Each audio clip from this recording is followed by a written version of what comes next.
John Vivanco has been a professional remote viewer for over 25 years.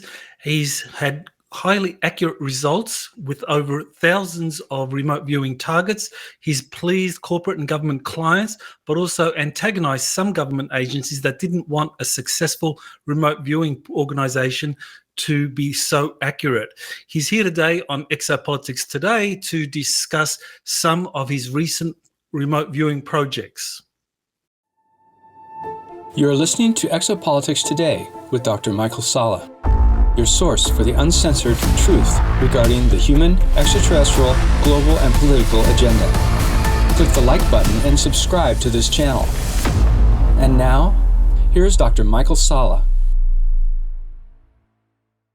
Welcome back, John. It's been a year since we last talked. It's great to be back. I always love coming on this show with you. Well, I know you do an incredible amount of work in terms of remote viewing, getting your team to look at all of these exotic topics. So for those that aren't familiar with your work, haven't seen our earlier interview, why don't you just kind of give a quick summary of how you do the remote viewing and the team you work with? Yeah. Like you said, I've been in this 25 years and was trained in remote viewing really shortly after it was declassified, and got pulled into a think tank and worked and co-ran a think tank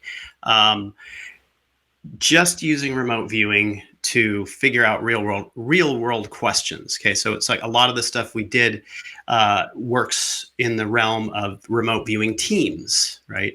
And so for instance, we worked for FBI doing counterterror after 9/11. And the way that works is that you have a question that you want to know about, perhaps like a potential future terrorist attack. And you basically write down what the remote viewers are to view, like describe this potential attack, and just put a random number with it. And then you only give them the number, right? You don't give them what you want them to remote view. Then they go through their process. You get a whole bunch of data back, a whole bunch of information, and then you analyze it and then create your report. So we were forced to shut down over the years. Probably it was like around 2005 timeframe, 6. We were forced to shut down. We're being harassed the whole time by a paramilitary group. And after that, I began to still work in that corporate realm, but I shifted more towards teaching, because this is really important. Like, this is a really important skill for what's coming, for what's upon us right now and what's coming, that people need to know. They need to know how to do this. And going into those things that they feel uncomfortable about, that the conspiracy side, into basically seeing what fact we can get out of the conspiracies. Because, we found a lot that are, not true. Some things are not true, and people will just keep running with them. So basically it works just the way we've done it in the past, where team of remote viewers, they view a question blind, then you analyze the data. Same stuff you do for corporate intelligence world, you apply it to the paranormal type world, UFO, alien world, and you can become very accurate, very, very accurate with it. And people need to know this skill, because at this point in time, truth, in a sense, is being co-opted. And if you don't have that intuition before you go into logic, this is really how it's supposed to be. It's supposed to be intuition first, logic second, as opposed to logic first and intuition second, because that intuition will tell you whether you need to go into a deeper logical process about something. So, well, I think remote viewing is really a tremendous gift for researchers such as myself, because we do a lot of interviews with people, with contactees, with whistleblowers. We look at documents, leaked documents, or kind of FOIA documents, and we try and make sense of all of that. But remote viewing gives a kind of independent means of being able to check these things. And so it's like triangulation. If the remote viewing data matches up with the whistleblower data, matches up with the documentation, right, you're on pretty solid ground as far as exopolitics is concerned. Exactly, and that's the way it should be used, right? Because I mean, even in the intelligence world, remote viewing data is used in conjunction with other types of intelligence, and very, very, very rarely used alone by itself. Yeah, I think that's really the great benefit of it, and I certainly more and more have been using some of the remote viewing data to kind of like hone in on some of these more difficult topics. Now, I know you have hosted and co-hosted some shows on Rise TV. I think Chronicles of a Psychic Spy. You have a kind of a few seasons of that, and your more recent series that you're co-hosting is Metaphysical. So you want to tell us about those shows that you host or co-host? Yeah, I mean, it's really fun doing these shows because when we remote view, we often get into these epic stories where there's this unfolding of this incredible story, and remote viewing, it really turns into this tool for storytelling in a sense. And so I'll use those venues, both the Metaphysical show and Chronicles of the Psychic Spy, to unwrap those stories, so that people can, I never say like I'm not an authority on anything. I am not an authority on anything. Right? I can remote view, but when it comes to what we remote view, I want people to be able to take that information and, like what you're doing, Michael, verifying it with other sources, because I don't think that anybody should ever place an authority figure between them and the truth. And this is really the big problem these days. What I put out there with all this stuff is meant to inspire and to get people to look in a direction that they perhaps haven't looked at before in the past. And some of this stuff, like, it goes down the rabbit hole, deep down the rabbit hole, where I can just sound absolutely insane by the things that are coming out of my mouth. But I go back to the remote viewing data and I recheck it, and I go down that path on the analysis, and I'm like, that's the only conclusion that we came to with it. So yeah, I mean, this is really why I do it, for the love of giving this information out to people so they can discuss it amongst themselves and find correlations. So with the remote viewing data that you've been getting on some of your shows, I like the information you've gotten on some ancient civilization stuff like Atlantis, and the Atlantis is a classic case, because we've got you got those references in Plato talking about Atlantis. So you got this kind of ancient historical document talking about Atlantis. You got people like Edgar Cayce who are channeling beings, telling them about Atlantis. So with the remote viewing data, here's a way of triangulating, getting independent data. So what did you find out about Atlantis? That it was a thing, that it was it was a civilization, but not. So people have an idea of Atlantis being this maybe a city or an island, but Atlantis was actually a large civilization across the world. It may have been, it may have been called different things in different areas. And the specific one that Plato's referring to would be an aspect of an island city location.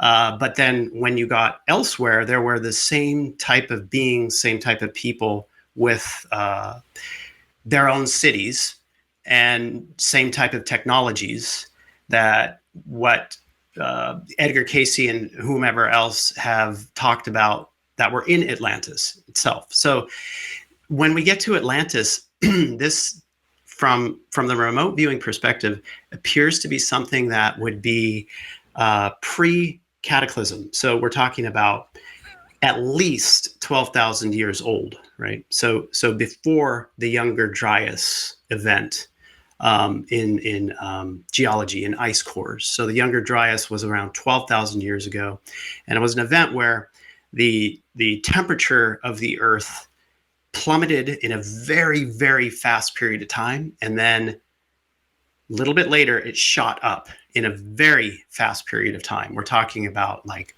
100 years. And that, when you look at ice core data out of Greenland, that is not something that happens, right? And so this is around the 12,000 year mark. And so what we see is that this civilization was in existence before that time, and there was a major cataclysm that occurred during the Younger Dryas that wiped it out and everything else. And what we're looking at these days, and a lot of contention, like Graham Hancock goes into some of this stuff, a lot of contention around these archaeological sites as to how old they are. We find that they are from this past civilization that was across the earth, like Atlantis, and it was a different world. It was a totally different world back then. It was, for instance, Atlantis. I mean, as bizarre as it sounds, when we had remote viewed this place and what their life was like, we got a lot of genetic engineering. They had, I'm not talking about, grafting plants. I'm talking about on the DNA level, of mixing species, aspects of species together.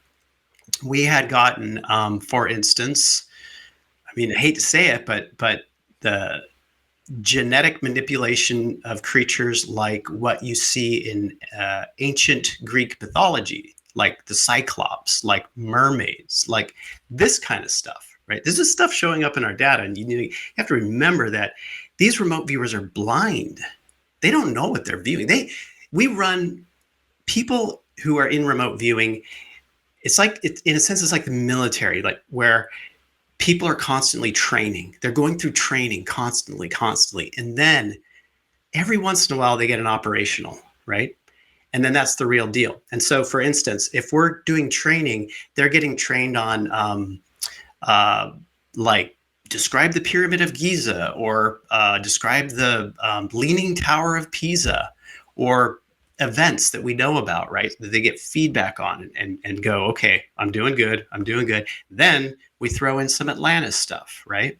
So there's no sequence in which we task this. So you can pretty much rely on the data when it comes to keeping them really blind, as well as the cross correlation between viewers. And so Atlantis, you get this like really interesting and strange side around genetic engineering, and they, from our standards, maybe not now, but I'd say like let's just say 1960s, 1970s standards here in the United States, they would have been a little out there moralistically, because some of this stuff had to do with bestiality, really strange stuff, where they'd interact with animals quite a bit, and they'd create animals for pleasures, stuff like that. Weird stuff. At one point, we literally got this sort of angelic type presence, or like high vibrational alien type presence. Sometimes these two mix in remote viewing data, where angelic presence and high vibrational alien presence kind of form into one. And it had sort of come into the area as an energy that some people could see and some people couldn't see. Some people could feel it and perceive it, which would begin to open it up more. And this presence was telling them that what they were doing was not something that they should be doing, right?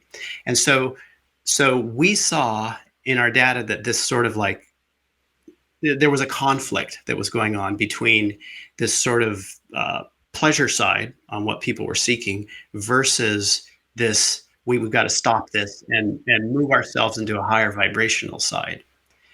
And that was about the time of that 12,000 year mark, where we had the Younger Dryas and the collapse of civilizations across the globe. No, that's fascinating, because it actually matches the kind of material that Edgar Cayce came out with, and others. I think the Law of One also talked about that, that Atlantis, on the one hand, was conducting these genetic experiments using animals to create chimera that they exploited for a variety of purposes. You mentioned some of those, and also the intervention of these highly evolved extraterrestrials that were parts or members of the Confederation of Planets. And so it sounds like that is, and the Confederation of Planets were playing this advisory role, trying to help the Atlanteans evolve and avoid the pitfalls of kind of like technological development without ethics. And apparently the Atlanteans didn't follow that advice. Exactly. I mean, you just put it into the exact nutshell of what it is and what we've seen with it. And I find that concept interesting. I find that idea interesting because in part, I feel like we're headed down that same path right now, sort of that history's been erased from human memory, and yet we are still going down the same path. It just makes me wonder if there's just some kind of aberrant genetic makeup within humans sometimes that will take us down a darker road. Now, with Atlantis and the kind of diffusion of advanced technologies, was it like the heyday of the British Empire in like the 1800s, where you had, the center of the empire, the British Isles, that was highly industrialized, and then you had little pockets around the world that were also industrialized, but the rest of the planet was pretty much kind of like hadn't yet undergone the industrial revolution. So technology was very much, high tech was restricted to elites. Whereas today, technology is diffused. We have like a civilization where just everyone has smartphones and cars and can get on planes. So was Atlantis more like the British Empire in its heyday, or more like Western civilization today? No, it definitely wasn't like Western civilization. What it appeared to be is you've got Atlantis and some other locations that were near Atlantis, probably in the Atlantic Ocean. Geologically, you can see these areas in the ocean where there were islands because the sea level before the Younger Dryas was at least 400 feet lower. At least 400 feet lower, and this is more or less established as a geological fact. And in that realm, you had a lot of land that was exposed, and so some of these civilizations that were connected to Atlantis that were more high tech existed on some of these other locations. And then we had outliers which were, like you were saying, just less technologically developed, but on the other side of it, back then, and this is what we see as somewhat of a norm across the universe, the interaction between people and those that are off planet is more or less an open thing, where trading occurs, everybody knows about it, and I think that right now we're kind of in a weird and unique area in our time frame where that's trying to open back up again. But back then, it was a known thing because you would have visitors from space. There was nothing that was being hidden about it. It was just a natural, normal thing. Now, some of these other sites across the world, like the underground Etruscan pyramid, or Derinkuyu, where there are all these like warrens, holes under the ground where people lived, or even the tombs at Saqquara, where you've got what they call the Apis bull tombs. A lot of these locations, a lot of these sites that we know of today were developed for the specific purpose of surviving that cataclysm, because they knew, those people back then knew about the cataclysm that was coming, because, well, they not only had technology, but they also had access to off-world information. And so these sites, a lot of these sites are fascinating from that perspective, like Derinkuyu in I think this is Turkey, where you have just a rabbit warren of rooms. Like some of these rooms are so big that cattle would be put in them. And when we look at, why they built that, for instance, it was literally about escaping that cataclysm. When we look at the underground Etruscan pyramids, I mean, that was like they dug into the ground and then under the ground hollowed out a pyramid shape with all these like alcoves and cubby holes. Now, that place is interesting from the standpoint of it's a pyramid for one thing, and pyramids we know have certain energy to them. They can preserve things, right? And when we were looking at that, it was really fascinating because they built it in that way. They knew the technology. They knew what pyramids meant from a technology standpoint. So they were building this underground pyramid not only to like mimic, or sorry, not only to preserve items, but there's this other aspect that I always wonder about. Because our data kind of pointed in this direction, and it had something to do with time dilation, where time dilation, it's been found that around heavy objects in the earth, time can slow down, right? Or time can speed up, right? If there's less gravity, right? There's gravitational anomalies. There was a guy named Diehold, last name Diehold. He ran the Diehold Foundation, and it was a scientific organization that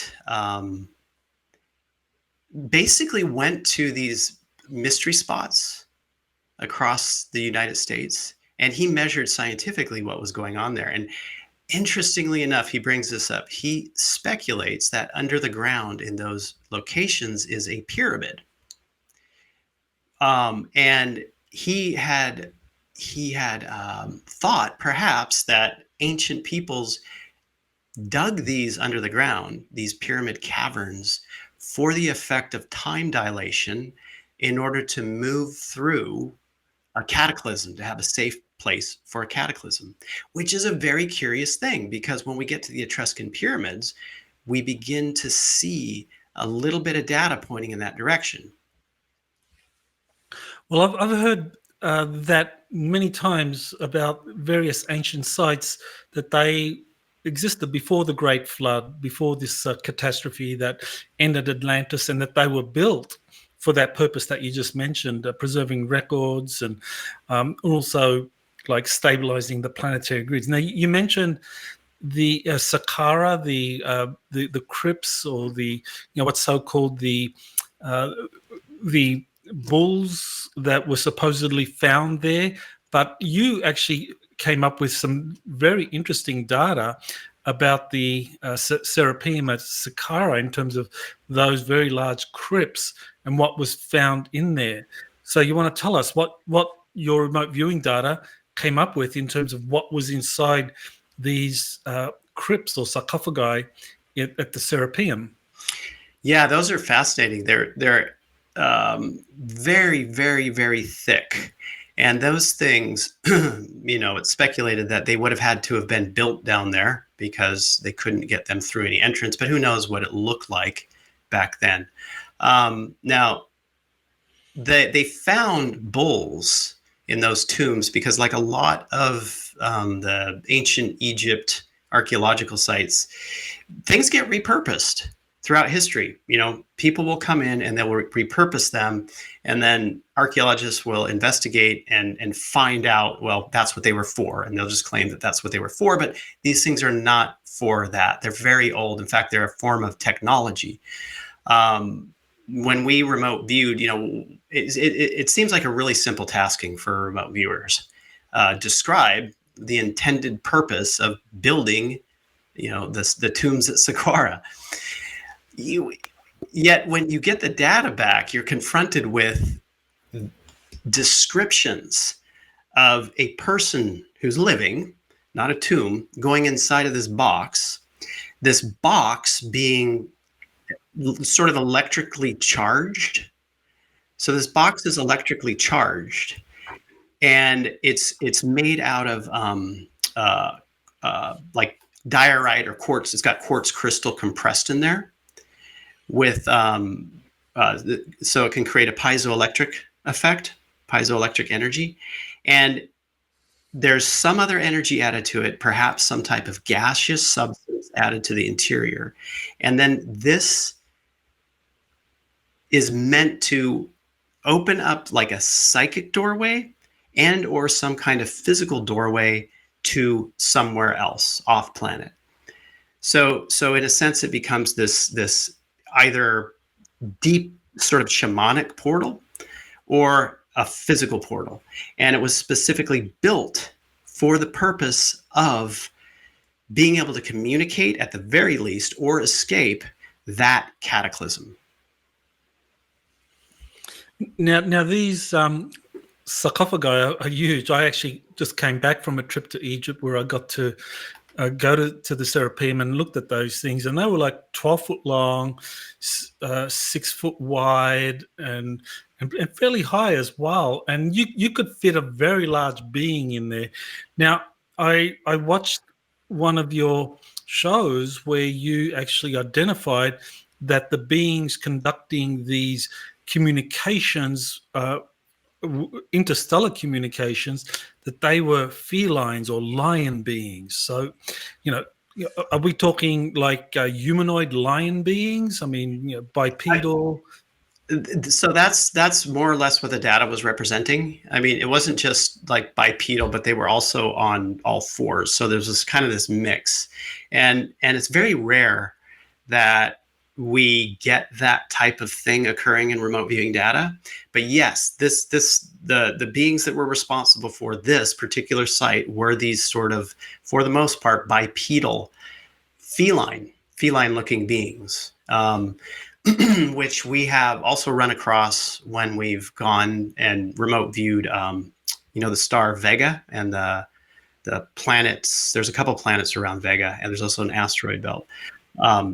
In that area, we had found the same types of beings in Vega. So I think these days most people are pretty much fixated on sort of grayish type, that sort of form. But when you truly start to get into this, the forms are pretty endless on what these other beings can appear as and be as. Many, many, many, many different civilizations.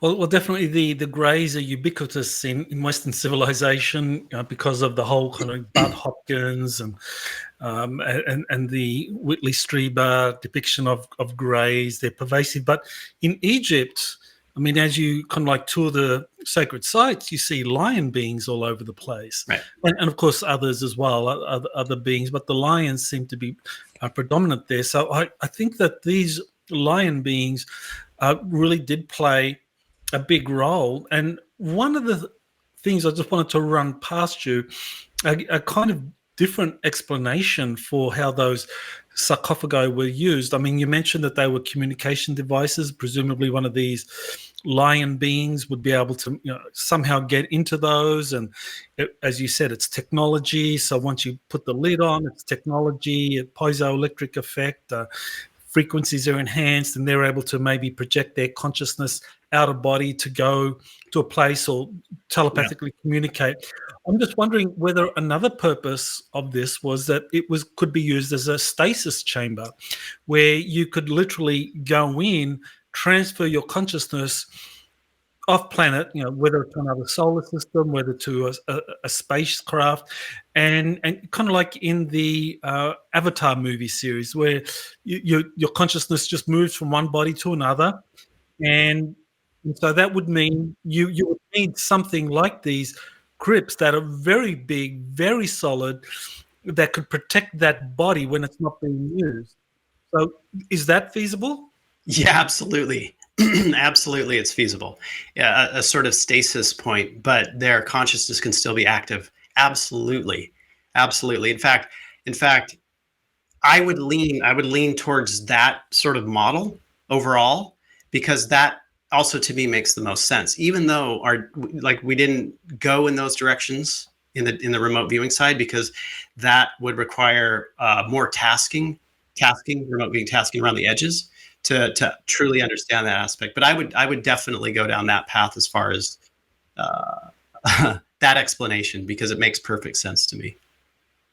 Great. Now, there's another site that you did remote viewing of, and that's Gobekli Temple, Gobekli Tempe, or Tempe, and that also seemed to be a pre-flood civilization. So, what did you learn about that, and what's the connection between Gobekli Tepe and Atlantis?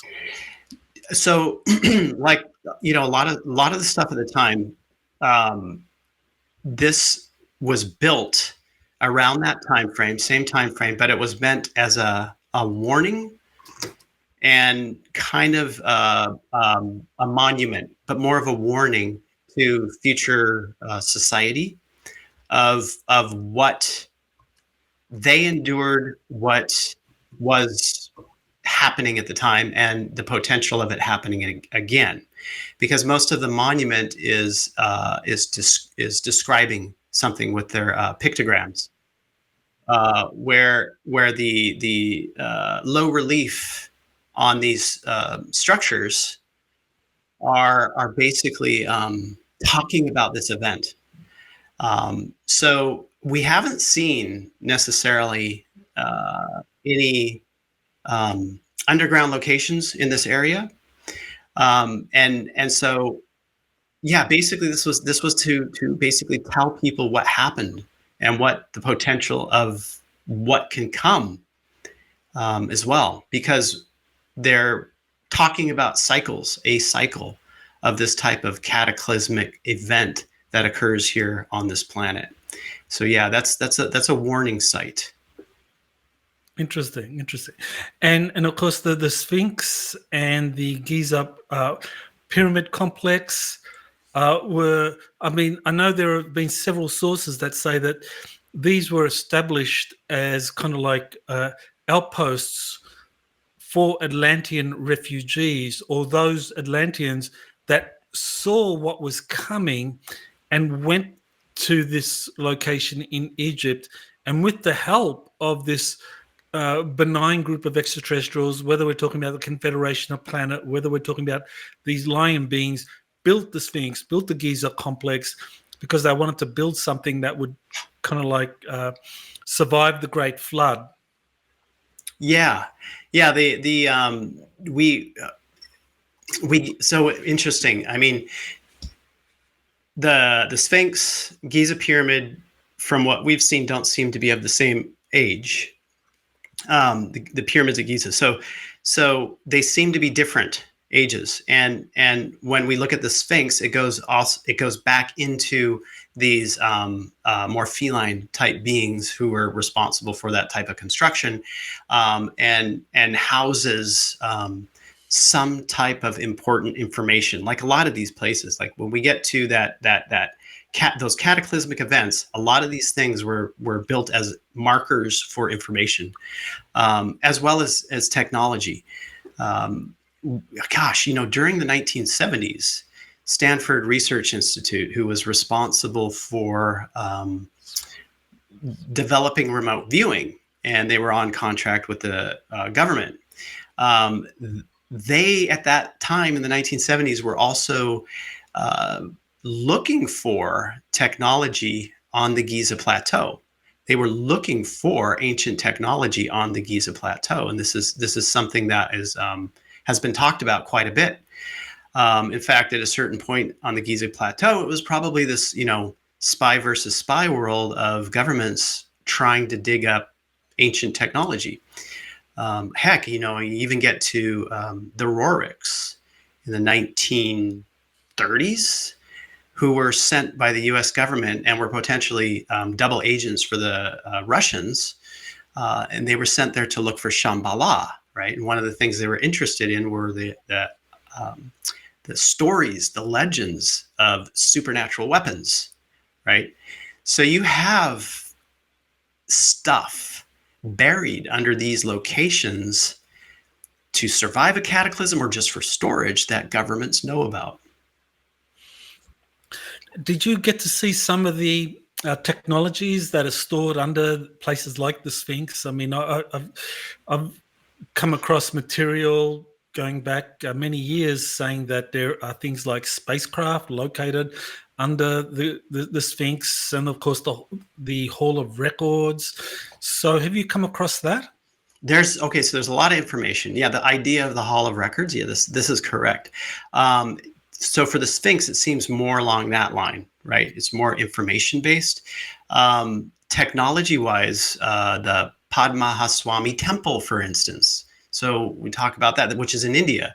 And that's that temple. I think we just had an episode that was released on that, on metaphysical, and that's a fascinating construct there, because this is the type of thing that other temples hold, like Giza and whatnot. Well, Giza is not a temple. Giza is more of a power plant. But there are things around the area. See, the Giza Plateau and those pyramids would be specifically more for a useful purpose. And so they wouldn't have put anything underneath that, because underneath it, there had to be a certain geological construct that allowed the pyramids to work to their full effect of generating energy.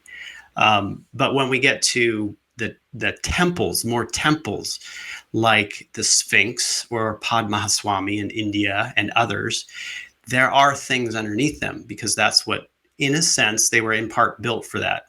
So in the Padmanabhaswamy Temple, and I hope I'm saying this right. I hope, forgive me if I'm not saying that word correctly. That temple has these vaults, and the Indian government has been in conflict with the family. They're like they're a family who are kings and queens. They're ancient rulers. So these families are in control of the temple, and there are these vaults there, and they're speculated to be full of treasure, because they have found a lot of treasure in some of these vaults.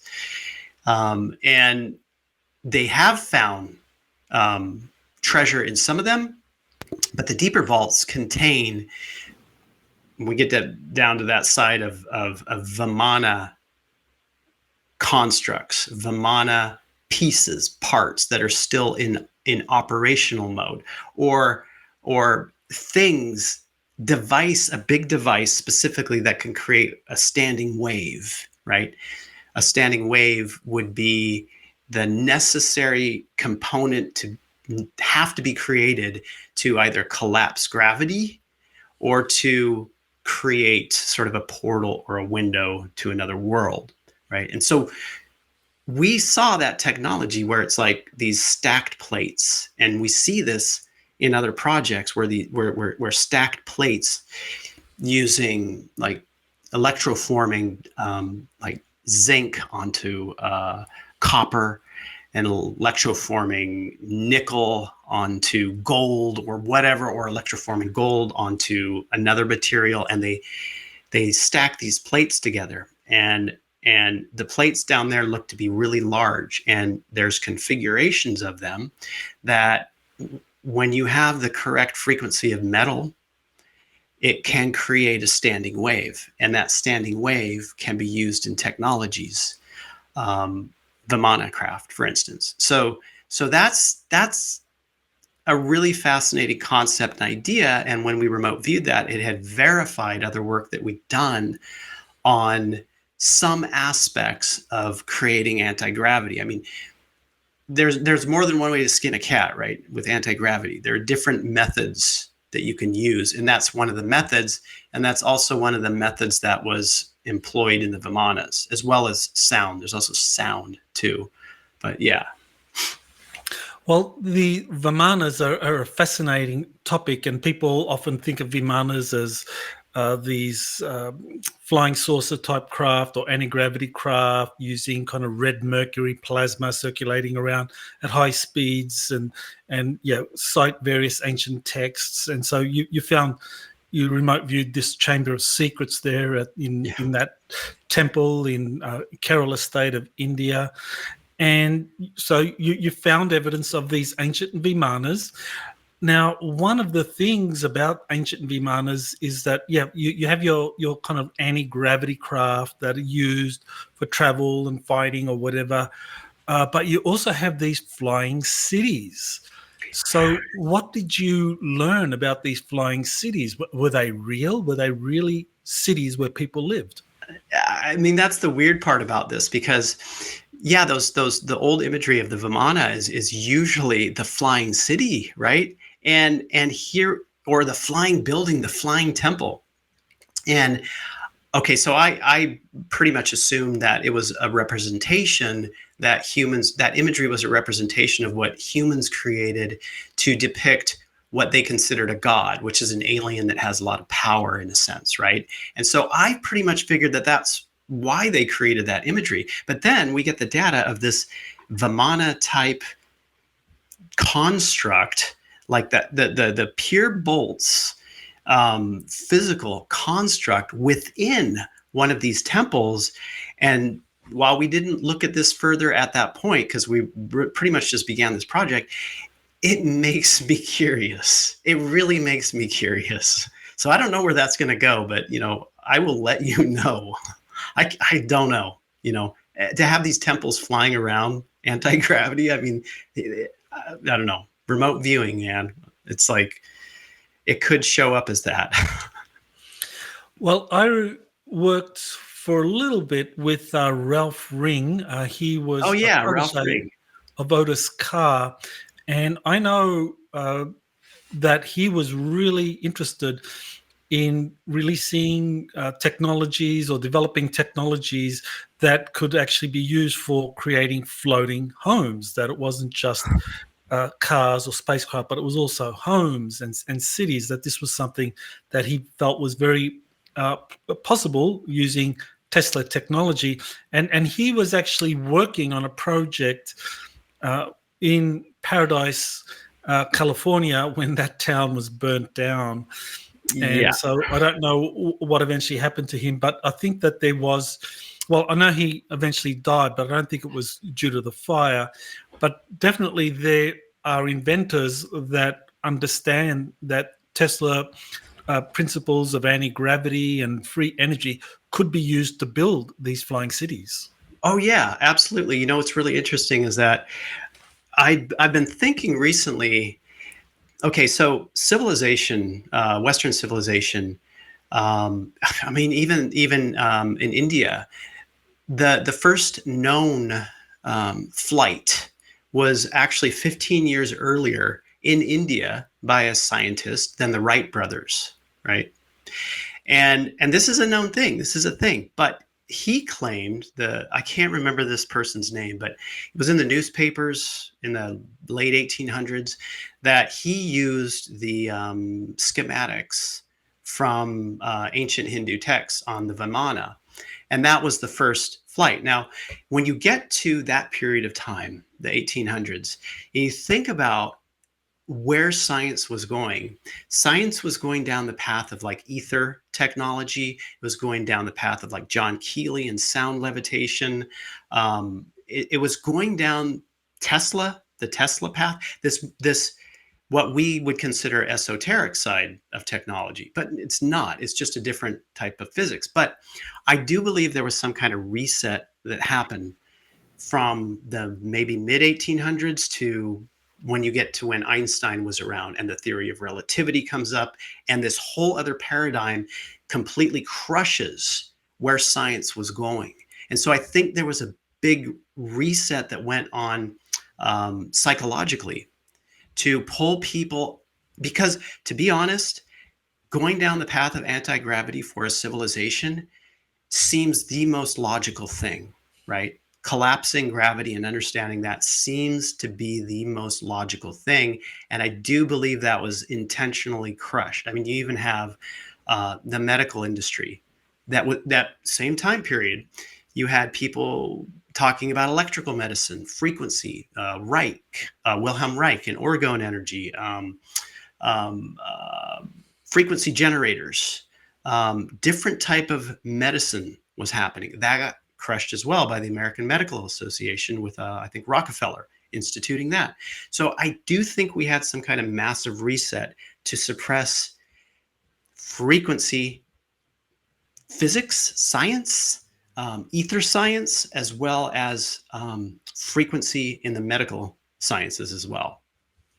I totally agree with you. I think that's absolutely what happened in the early 1900s. I mean, you had Tesla technology, you had Marconi, you had all Right. these incredible inventions, and there was a possibility of using these principles to develop a civilization far ahead of the kind of gas and fossil fuel powered industry that we have now. And then the First World War was kind of like just manufactured, totally manufactured by the deep state.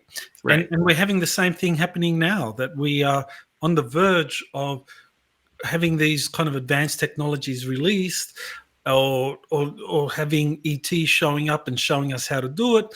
And yet again, there's an effort to try and plunge our planet into a third world war. So it seems that this seems to be, I don't know if it's a rite of passage for a civilization, that just as they're on the verge of breaking through and bringing in some of these advanced technologies, there are powers and forces that try to stop that, or bring about a kind of global war. So is that what's happening?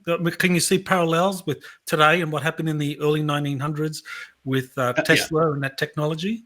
Yeah, absolutely. I mean, you you do have, excuse me, you do have Rocket City. Was this Alabama, where it's pretty much considered the anti-gravity Silicon Valley, where people have been dying too, like getting murdered or disappearing for working on anti-gravity in that area and trying to make it more public. It's the area where NASA exists, where a lot of space agency support companies exist, and a lot of these companies, and I know this for a fact. I have worked with some people who are in that process of developing anti-gravity type platforms. And this, at a certain point, from my perspective, it can't be suppressed. It just can't be suppressed. It's going to leak out in a big way at a certain point, because there are way too many people who are working on it, especially given now with the Tic Tac videos, and a lot of people now kind of on the edge of their seats going, wait a second, so UFOs are real, so how do they fly around? So they're going back to the lore of anti-gravity and how to do that kind of stuff. Very smart people doing this too. So I don't think they can get rid of everybody who's doing it. Yeah, I think that's absolutely correct, that there's been this concerted effort to suppress that.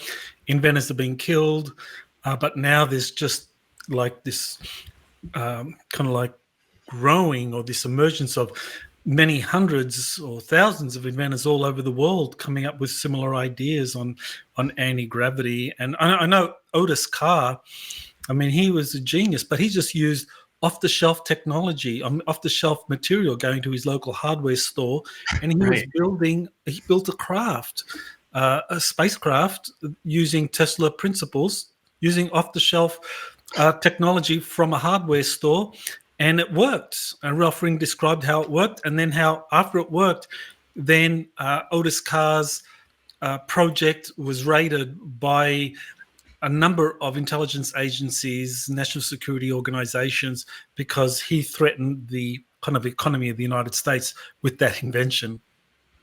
Right. Yeah. Yeah. It's an interesting story. And I had heard, I don't know if it's public or not, that he had hid some of the things somewhere.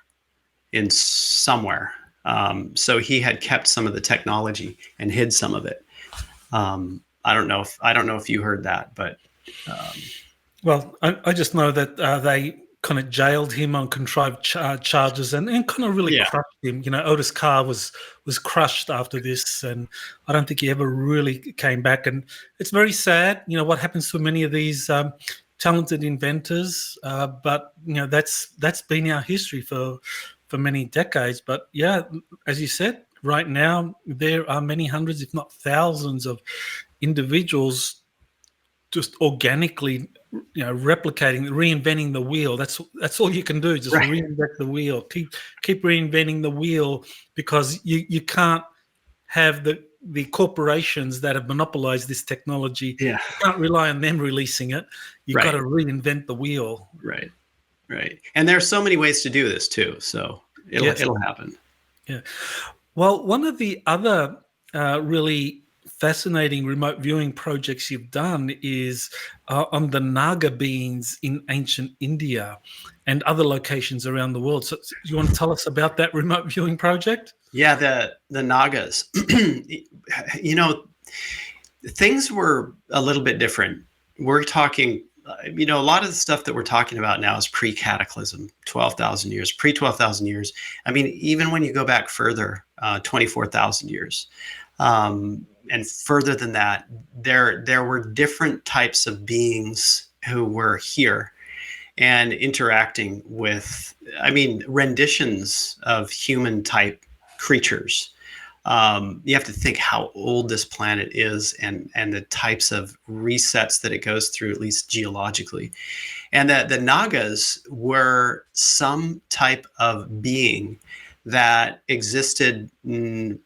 It's like some of these beings are crossover type beings. They exist in three-dimensional as well as exist in, like we do too, like as humans we do too, but we have these tight blinders on to in the sense realm within 3D reality, to so much so that we don't express or manipulate the fourth dimensional and higher realms consciously, at least. But some beings can move themselves physically, other realms and this realm. And that was what the Naga looked like. And so the Naga were these beings that used to be in conflict. They were here and they were in conflict with some human type beings, creatures. They're pretty much us, maybe a little bit different. And they were also in conflict with what appeared to be feline type beings. And at the same time, the Naga were highly spiritual, highly evolved, but had different ideas on how to run things or be in this area when it came to other beings wanting access. And so there became this conflict between these Naga type because they were in a sense in a rulership type position, and to have like Naga, or at least a human that could have Naga blood, meant that was sort of a royal higher construct than the average human. And the Nagas were like in conflict with the humans. We're talking about like the ones who looked much more serpent-like, and they were actually kind of driven away and driven sort of into, I like to use the word like the upside down from the Montauk Project, because the upside down was the realm that was just off of this realm, sort of this holding realm in between realms, to make your way to another realm. It was like this dark place, and they called it the upside down. At least in Stranger Things, the series Stranger Things, they called it the upside down. And so we perceive these Naga beings as moving into the upside down and coming back and forth a little bit, but staying away from humans because they feel very bruised by human behavior. They are a fascinating race, and I know that they're talked about in Vedic texts such as the Mahabharata, that the Naga took sides in that conflict, and that they were very real. And of course, you have references to serpent beings in the Bible. I mean, the being that tempted Eve in the Garden of Eden was supposed to be a serpent. Right. So these serpent beings are depicted all over the world, often associated with wisdom, with magic, with the alchemical sciences. So I think that they are part of our history that's been suppressed, and they're still here. So are they located in these underground realms, or is it some kind of higher or some different dimensional locations that, I don't know, how would that work? Would those high dimensional locations kind of overlap with our current 3D reality? Are they kind of like around us, but yet we can't see them? Or are we talking about underground civilizations? Oh, that's well. I mean, it's a really interesting concept because sometimes you have like, okay, so we get to the Nephilim, the idea of the Nephilim, for instance. Like when we looked at them, some of them split. So some of them like literally went to go live up underground in a physical way. And so we see that with the Naga. Like some of them went to live underground in a physical way, but some of them shifted into a different dimensional realm. And so that's, I mean, we've seen this across different types of legendary deities where they can do that. I mean, heck, we've even seen this idea come forth with Bigfoot, where Bigfoot can decide that it wants to be here, but it can also decide to live in a different realm, either higher vibrational or just adjacent to ours. And so that's what we see with the Naga, that there's a split happening there. And some of them did go away into this sort of, I mean, they're kind of, when you get into the higher dimensional realms, space, distance, and time don't exist. So they could be right there, but yet seem, a zillion miles away. So with some of the Naga, at the very least, we know that they went underground. Yeah. That they inhabit some underground kingdoms, and that's certainly consistent with ancient texts. Now, so we could call them like cryptids, cryptoterrestrials. Yeah. Now, you've done some remote viewing of cryptids in Alaska, and the remote viewing data kind of paints a very alarming picture of those cryptids in Alaska. So you want to tell us about that? Yeah, I mean, Alaska is so remote. And obviously, this stuff's not everywhere in Alaska, like these types of videos make it seem. But in Alaska, like when we got into some of the ancient stories about some of these really bizarre creatures that they would come across, and entice them into the water or grab them and pull them into the water and the ice. We got that the very beginning part, the very basic beginning part was a reality that was physical. And then over the years, it's like this idea begins to take over to basically keep kids away from certain areas and whatnot. But the original starting point of a lot of these stories comes from something else that exists or used to exist in certain locations. And as humans kind of like began to move and spread and multiply across the earth, a lot of these types of beings retreated.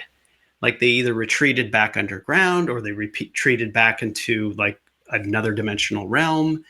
And because humans can be a huge threat when they're en masse. When you have a couple of humans around here and there, no, it's not as big of a deal. So yeah, that's what we saw with a lot of the Alaskan cryptids. I don't remember the specific type of beings that we were getting because I think this project was a bit of time ago, but I do remember that they were completely horrifying, completely, utterly horrifying. Well, what about the Dogman? I know you mentioned that in our kind of pre-interview chat that they have been found, and you said something very interesting, that remote viewing the Dogman actually can be dangerous. So you want to tell us about that? Yeah. So when I had first heard of the Dogman idea, I was really skeptical. It sounded just a little bit ridiculous to me. So then I started to listen to people's accounts of this creature, and nearly every single interview that I listened to, people had extreme PTSD, so much so that their voice is cracking and they start to cry during these interviews. So I'm like, this is very curious. So we took some cases and we started to remote view them. And okay, so number one, yes, like the Bigfoot stuff, we find that this is a real creature. This is actually something that exists. And these stories, a lot of the stories that the people are and experiences that they're having, they are telling the truth. They are absolutely telling the truth, as outlandish as it seems, that there would be this werewolf type horrific creature running around in the woods. So when we were remote viewing it, we don't remote view this creature anymore, because what happens is that it has a very fine-tuned psychic sense to itself. And like, you know, how dogs sniff things out, this thing sniffs out psychically. Because, I mean, even I've got to be careful, because I really enjoy listening to Dogman Encounters interviews. And I have to be very careful, because I know the moment that my mind gets a little too deep into the story, I can feel it. I can feel it like looking at me. And that's what we were finding with remote viewing sessions, that it would be doing its thing, whatever it's doing. And then the data would turn towards, okay, it's looking at me now. It wants to find me. So at that point, we had to stop, because nobody needs that like Dogman encounter at their home. Right. That's very interesting. And I guess the same principle would apply if you're remote viewing some of these benevolent beings, you know, whether it's the lion beings or other kind of benevolent extraterrestrials or cryptoterrestrials, whatever you want to call them, that as you place your attention on them, you start to connect with them. And as you do it, the more you do it, the more clear that connection becomes. So has that happened? Absolutely. So, okay, so this has happened a number of times, and it's been different beings throughout. I've been doing this for so long that I've had physical alien experiences where I've had them in front of me. And the most recent one that's been going on. So there were these. Do you know who Peter Maxwell Slattery is? Yeah, I do. Yeah, so Peter and I are good friends, and he has these beings that show up. He's actually got video of them that are very, very compelling on his YouTube channel, where he's got a being that's sticking his head into the camera frame and it's blinking, and he's got it on IR. He's also got a photograph of one of these beings. So anyway, we had remote viewed these beings years ago. And yes, they were real beings. They're not gray aliens, because that form of the gray is pretty ubiquitous across the universe. It's used in many different ways, both naturally and artificially. So these beings are a little bit like that, like slightly smaller head than them, but they're very, very, very friendly. And they're also of a higher vibration. And they're probably like anywhere from 3 to 4, sometimes even 5 feet tall. And I have had ongoing experiences with the beings in my house. So much so that, I mean, like they have put handprints on things. Like they've got these, like, it's like four sort of fingers that they have put handprints on my couch, on other things. The other night, they'll come in the house and they'll turn on the ice machine in the freezer. I always leave it off. I don't want it on. They'll turn it on, and then there was one night where it was insane. Like they sped up the ice machine so that it was freezing ice like every half hour and blowing it out all night, because they were interested in whatever the mechanics of it.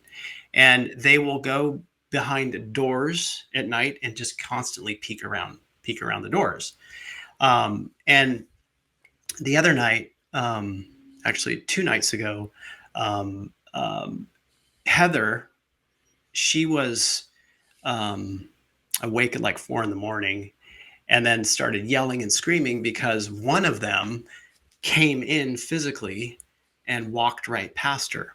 And so she just started screaming and freaking out, and I had to get up and figure out what was going on. And they're always doing this. They're always around, always around. And this is what happens when you remote view them. It's insane over here sometimes. Right. Well, one of the other interesting remote viewing projects you've been doing is dolphin contact or orcas. So yeah, what did you find out in remote viewing dolphins and orcas about their origins and abilities? Yeah, dolphins are really, really interesting. They're odd ones to remote view. They have a very, very high degree of sexual type energy that humans would interpret that way. In general, same with the orcas, but the dolphins more so. So these types of animals, they're not. I mean, we call them animals. They're intelligent beings. Ultimately, they're intelligent beings. Like these types of beings have this sort of very expanded and aware mind state, and they literally are more intelligent on the spiritual side than obviously humans, but like even like higher dimensional beings that come here. Like they're almost like higher dimensional beings contained, very high dimensional beings contained within a specific form. And they seem to belong to a different world, a totally different world elsewhere in the universe. And I mean, as strange as this sounds, like we were looking at this idea somebody put forth about there's this dimensional hole like under the ocean that goes into a higher dimensional Earth type realm. And so we were exploring this idea with remote viewing. And it's like, for these things, they get very esoteric and it's really hard to understand the true reality of it or not. But I lean towards this as being a reality where there's this point that these beings and creatures come in and out of, into a higher and out, like into a higher dimensional realm and back into our realm, as a sort of energetic construct to bring that into here and to go get replenished themselves so that they can exist in this density in this realm. I mean, it gets esoteric, and this is based off of remote viewing data that gets kind of highly interpretive, because when you get into these types of things with remote viewing, it gets so like out of your own ideas and constructs that it can be hard to fully understand what's going on. But I lean towards that. Well, I know from living in Hawaii on the Big Island, we used to go out and swim with the spinner dolphins, and sometimes there'd be these pods of 200, 250, 300 spinner dolphins, and the kind of the echolocation as they were communicating when they're kind of not sleeping and they're just being playful. I mean, it was like being on another planet. It was just the most incredible experience to be in that sound, be in the water, to be submerged, and to have that pulsing through your body. Right. And a lot of people that I spoke to had spontaneous healings.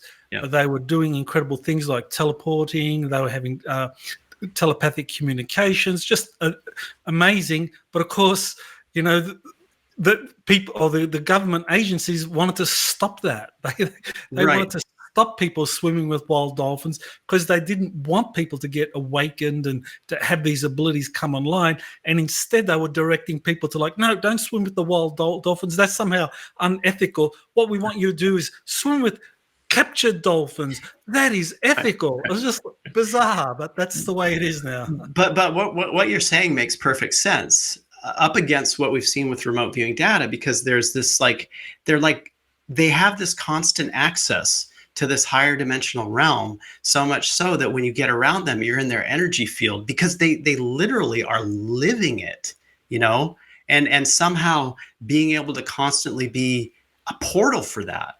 Right. And that's like why our data was so weird, because it was like they were going through it back and forth, always connected to it and bringing it here and then giving you that experience. That's very cool. Yeah. It's an unforgettable experience. Now I want to kind of touch on this topic that you addressed, because there's a lot of kind of remote viewers out there that are putting out more and more data about future events or future forecasting. And you address a very important point here, because you say that there's this observer effect as you start to do this kind of future forecasting, remote viewing of what can happen. So what is the observer effect, and how does that kind of prejudice or undermine accurate remote viewing? Yeah, that's typically. So we think about the double slit experiment, and it's really where it comes from. So in the double slit experiment, you've got photons, which act as both a wave and a particle at the same time, which is a confounding concept when you get into very strict three-dimensional realm, right? How can something be this and that at the same time? We're very dualistically based, and so it doesn't make a lot of sense to the human brain. So this is quantum. Quantum realm is a totally different thing. So if you shoot particles, if you have a wall with just a little slit in it, and you shoot photons through it, or electrons or whatever, you're going to get just a mark on the back wall in the form of that slit, right? So you got that wall and that wall, right? Shoot through the slit. Now, that's normal. That makes sense. You can look at all the individual particles hitting the back wall. But when you put two next to each other and you shoot the photons at it, it creates a waveform on the back wall, right? So it's acting as a wave and a particle at the same time. So basically what happens is the photons go through the slits, and they then interfere with each other. And then they cause that wave pattern on the back wall. Now, when you bring in an observer, which would be a camera or some type of instrumentation or a person, whatever, bring consciousness. Ultimately, when you bring consciousness into the picture to observe this, it goes back to being a particle, and the wave no longer exists. So an observer collapses the wave function. Now, when we remote view, and we remote view the future, we are looking, you can think of yourself as the observer in the double slit experiment. Think of all events as those waves crossing each other. So all events are a wave. The future is a wave, is a waveform. Stick a remote viewer in there with a tasking on the future, and you collapse the waveform so that you can describe what's happening, right? But the fact that there is, from our perspective, time from here to that event happening means that anything can happen, right? Anything can still happen. Just because you viewed it does not mean that it is going to happen the way you've described it. Now, adding yourself to the mix as the viewer, and multiple viewers even worse, you create instability. You create more instability in that future event. Which means that it's more likely to change down the future or have little aspects, because a lot of remote viewers will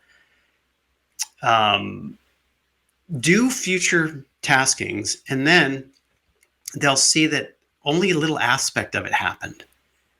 And that's it. So yeah, you're still getting a little echo of it, but not all of it, or it won't even exist at all. One of the things, okay, this is a really, really interesting thing.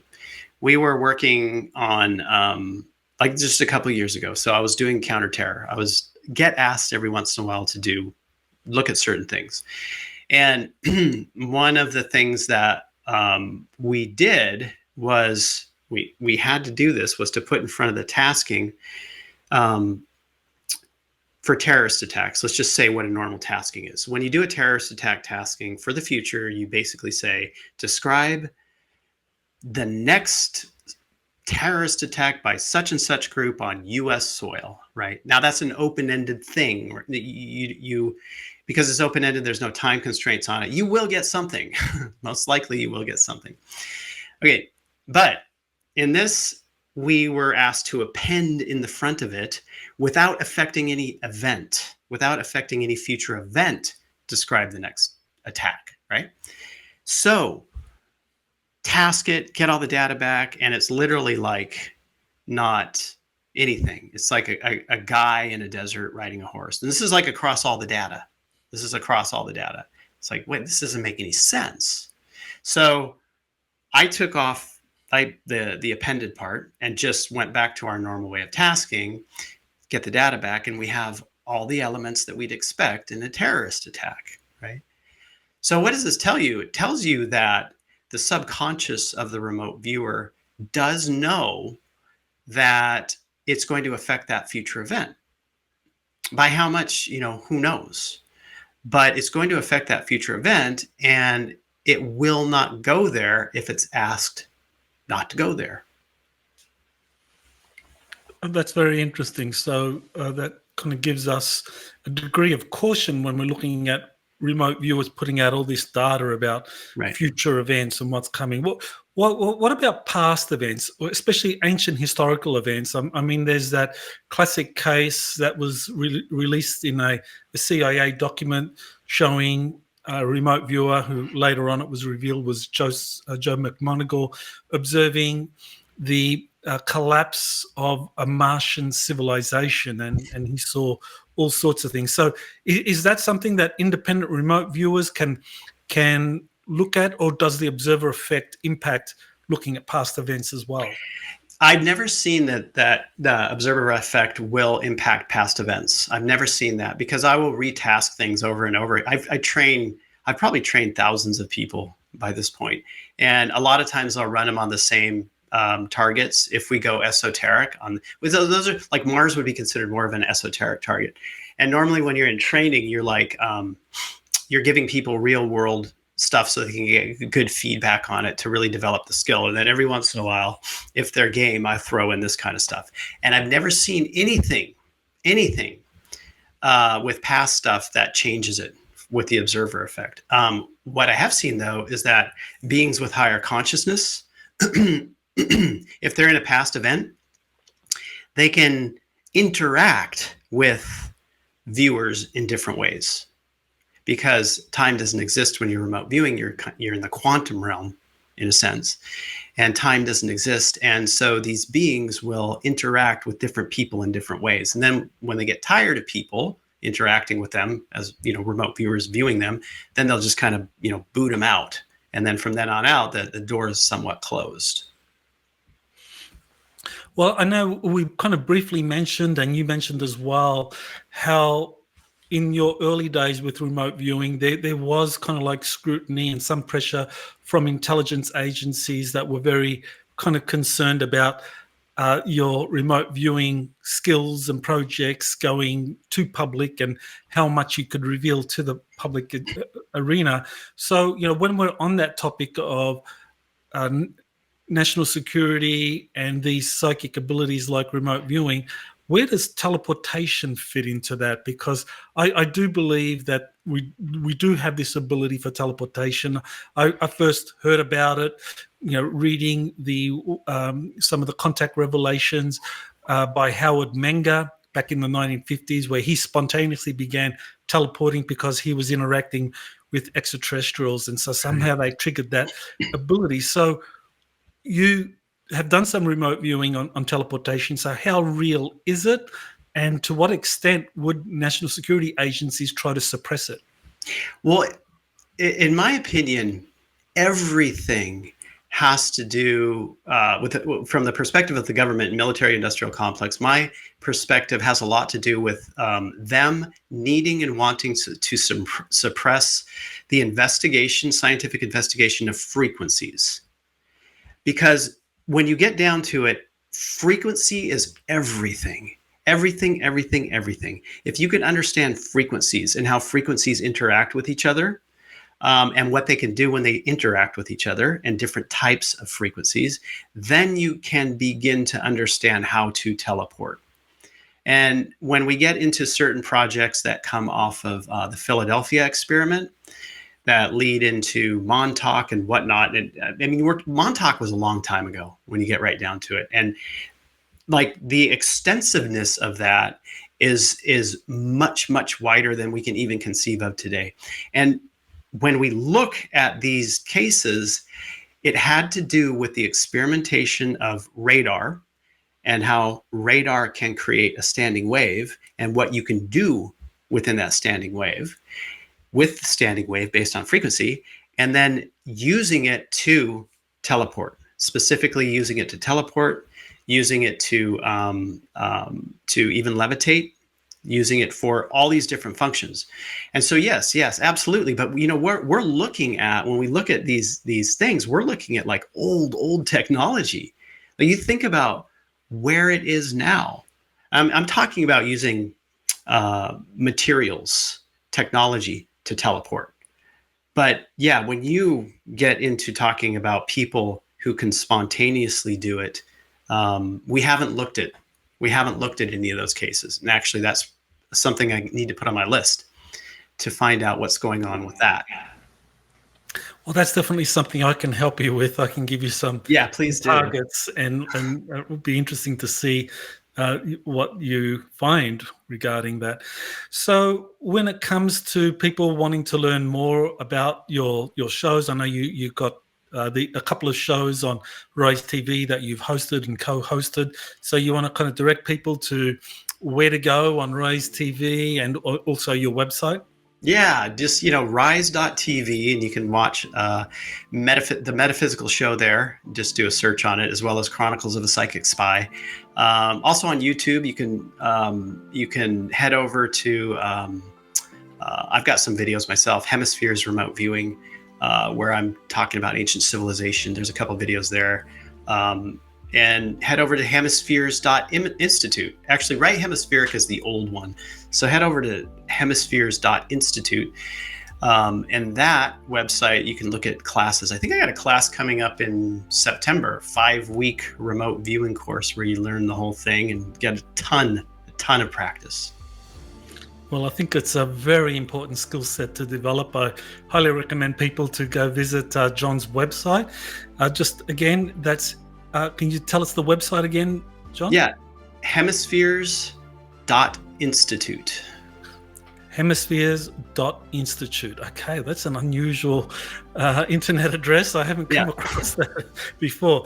Well, I want to thank you for being on the show and kind of giving us a teaser into these incredible topics that you've been addressing in remote viewing. And I recommend people go to rise.tv and subscribe, support that channel, and watch some of the shows that John's been co-hosting on the on that TV show. So I want to thank you again, John, and I look forward to doing another interview much sooner.